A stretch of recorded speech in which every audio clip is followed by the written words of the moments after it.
je fais un road trip de Paris jusqu'à Thessalonique en Grèce. Je vais te montrer la ville la plus sous-cotée d'Espagne. Vous aussi, vous avez passé vos vacances au sud de l'Europe? Sans le savoir, vous avez participé à un retournement de situation inédit dans l'histoire économique de l'Union européenne. Il y a 15 ans, l'Europe imposait des cures d'austérité sévères aux pays du Sud pour éviter la faillite. Va-t-on vers une nouvelle crise financière grave en Europe? Hier, la Bourse de Paris a connu sa pire baisse depuis le début de l'année à cause des mauvaises nouvelles en provenance de Grèce. Aujourd'hui, ce sont les mauvais élèves d'hier qui tirent la croissance de l'Union européenne. Hormis l'Italie, ils s'en sortent mieux que les frugaux pays du Nord et les deux plus grandes puissances européennes, l'Allemagne et la France. Alors comment les pays du sud de l'Europe ont-ils retrouvé une bonne santé économique? Est-ce que ça va durer? La revanche économique des pays du Club Med. Il y a plusieurs raisons qui expliquent que les pays du sud de l'Europe réussissent mieux que le reste de la zone euro. La première a quelque chose à voir avec ça. Et ça. Come with me to eat my first meal in Greece. Les économies des pays du Club Med, comme ils sont parfois surnommés, reposent sur le secteur des services, et principalement le tourisme. Ils ont bénéficié à plein régime de la reprise post-Covid. En 2023, le Portugal a connu une saison touristique record. Et la Grèce a accueilli 32 700 000 touristes étrangers, soit 1,5 million de plus qu'en 2019. C'est des économies qui sont moins affectées par les chocs qu'on connaît aujourd'hui, de fait qui reposent notamment sur les services. Aujourd'hui, c'est un secteur qui est beaucoup plus résistant que les secteurs manufacturiers. On voit que l'Allemagne a des difficultés de ce point de vue-là. Guillaume Derrien est économiste, expert de la zone euro. Donc ils sont moins affectés à la fois par la crise énergétique, et à la fois également par les problèmes notamment de compétitivité que connaît notamment l'Allemagne. Parmi les pays du sud de l'Europe, un seul reste à l'écart de cette reprise, c'est l'Italie. Son modèle économique repose davantage sur l'industrie, qui est plus touchée par les crises actuelles.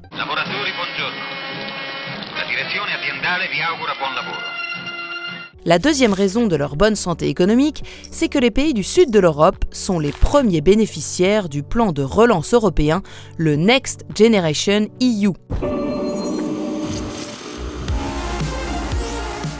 Adopté en 2020, c'est un plan doté de 800 milliards d'euros en subventions et en prêts. Il doit servir à redynamiser, numériser et verdir les économies européennes.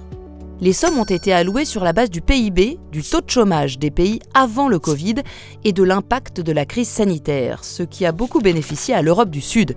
La Grèce, l'Espagne et le Portugal touchent des sommes importantes par rapport à leur richesse nationale.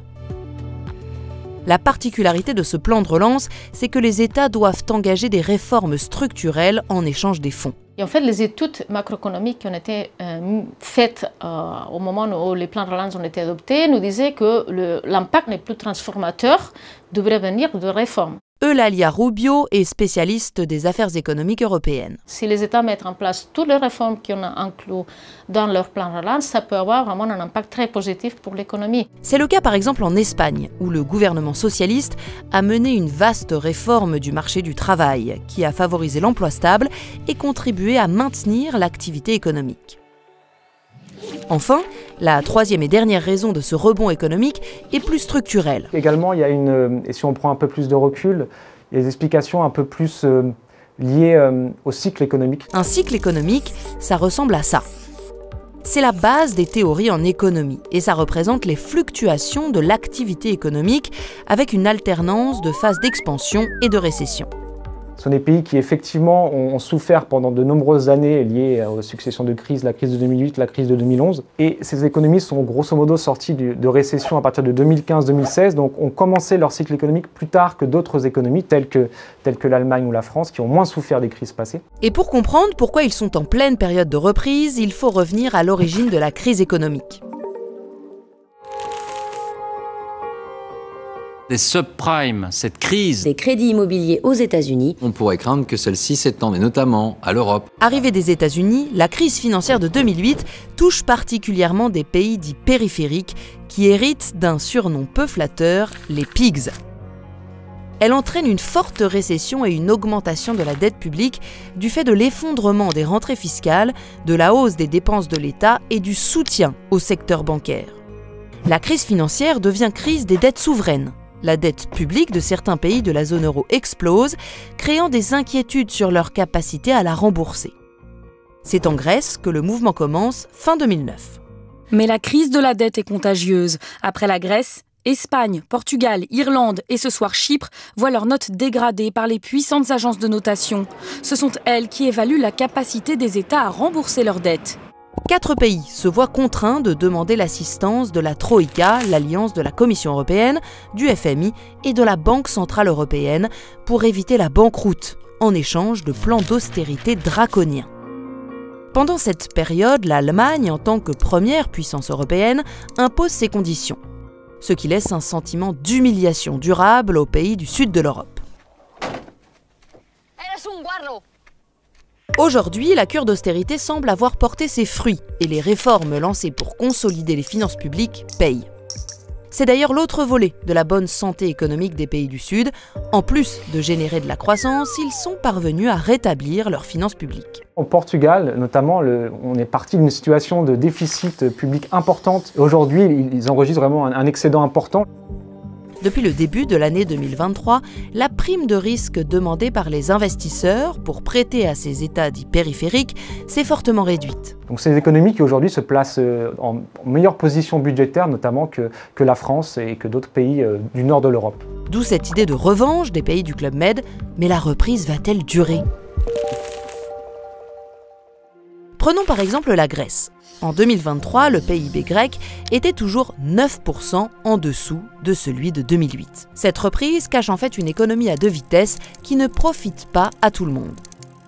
Le salaire annuel moyen grec est toujours inférieur de 25% à celui de 2008 et un quart de la population, soit 2 700 000 personnes, est exposée au risque de pauvreté, un chiffre stable depuis 2010.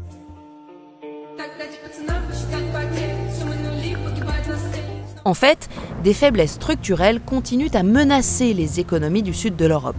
Leur modèle, basé sur le tourisme, reste fragile et les gains de productivité sont faibles dans ce type de métier. Ils sont confrontés à un vieillissement accéléré et ont la plus forte proportion de la population de l'Union européenne qui n'est pas allée à l'université.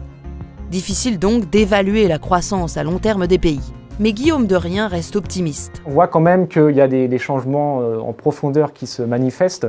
Le taux d'investissement repart relativement à la hausse dans ces pays. Il y a toute une émergence de nouvelles types d'économies, donc moins centrées vers les secteurs on va dire, traditionnels, tels que la construction, mais plus vers les secteurs de nouvelles technologies, de la numérisation, l'information, la communication. Ce sont des secteurs qui génèrent beaucoup d'emplois dans ces pays aujourd'hui. Est-ce que ça va permettre de générer de la croissance passée 2024 vers 2025-2026 ? Je pense que c'est encore un peu trop tôt pour le dire, mais les fondements pour une croissance plus soutenable se mettent petit à petit en place dans ces économies. Oui. Cet optimisme quant au succès économique des pays du Sud n'est pas vraiment partagé au sein de l'Union européenne. Alors que ces États ont assaini leurs finances publiques et affichent un bon taux de croissance, les habitudes ont la vie dure. Et les rapports de force n'évoluent pas beaucoup. Cela se vérifie sur le plan de relance dont on vous parlait plus tôt. Même si les pays du Sud sont les premiers à faire les réformes nécessaires pour recevoir les fonds. Ce qu'on voit, c'est que les pays du Nord, ils ont encore, ils attendent encore voir l'impact de ce plan relance. Et en fait, ils ne sont pas 100% convaincus que ça va avoir un très gros impact et que ça va être très transformatif pour ces économies. Et donc, tant qu'on ne leur montre pas que vraiment, eux, ils ont bien utilisé cet argent, surtout l'Espagne et l'Italie, je pense qu'ils ne vont pas les blanchir, entre guillemets. Donc, ils continueront à être les économies du Sud qui, parfois, gaspillent de l'argent, qui ne savent pas bien dépenser. Il y a un autre pays qui inquiète les tenants de la rigueur budgétaire, c'est la France. En 2023, le déficit public a dérapé à 5,5% du PIB. Bien loin du seuil de 3% fixé par les règles européennes. Résultat, c'est à son tour de se retrouver parmi les mauvais élèves de l'Union. Si cette vidéo vous a plu, abonnez-vous et retrouvez d'autres vidéos d'explications.